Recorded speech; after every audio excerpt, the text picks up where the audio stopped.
Hello everybody, Wild Bill for America here. It is time for another episode of Bill Bites News. Let's see what we can find. The Dallas-Fort Worth News is reporting that a bad guy tried to steal a car at a Shell station and there were two toddlers in the back seat. Well, Mom saw him jump in, and so she jumped in the passenger side. She screamed at him and begged him not to do it, but he did it anyway. So she grabbed her gun from the glove box and shot him in the face. It appears that he was much more reasonable after that. Mom and the kids are safe, and the bad guy's in the hospital with non-life-threatening injuries.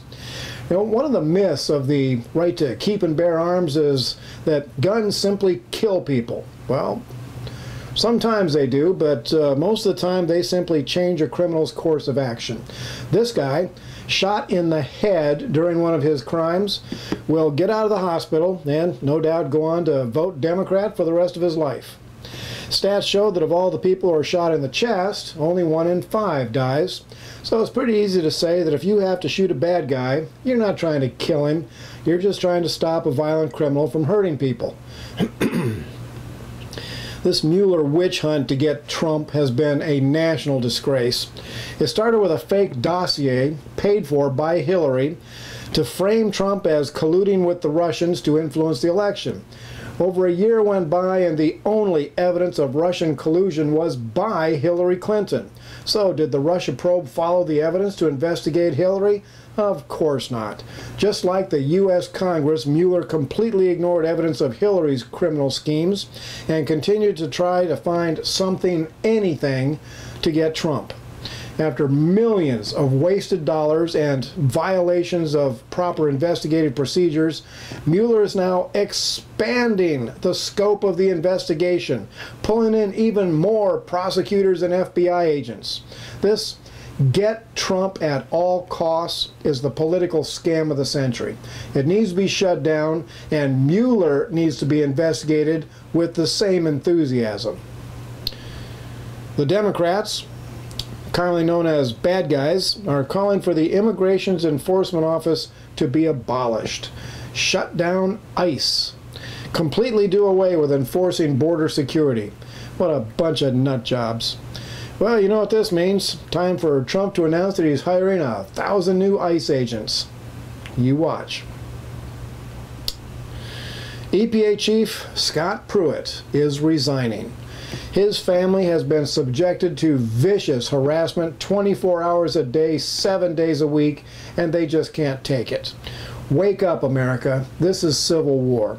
The left are attempting to destroy anybody who does not bow down to their militant agendas, and with the sad departure of Scott Pruitt, the left will become even bolder as they see their criminal tactics succeeding in driving good people away from serving. Shameful. If we the people are going to successfully fight for American freedom, we need to go into it knowing that we are taking on the most evil people in America, the liberal left. There was a Facebook meme posted the other day that needs to become a national anthem. It says, "I am not a Christian involved in politics. I am a Christian confronting darkness." That is exactly what we are doing when we stand against this liberal foolishness. Liberalism is founded on the rejection of God and his moral law. Think about it. They are on the wrong side of every moral issue, every time. Here's what the Bible commands us to do. In Romans 12:9 it says, "Your love must be without hypocrisy. Abhor what is evil, cling to what is good." That is not unclear in any way. To abhor something is to hate it. God commands us to hate what is evil.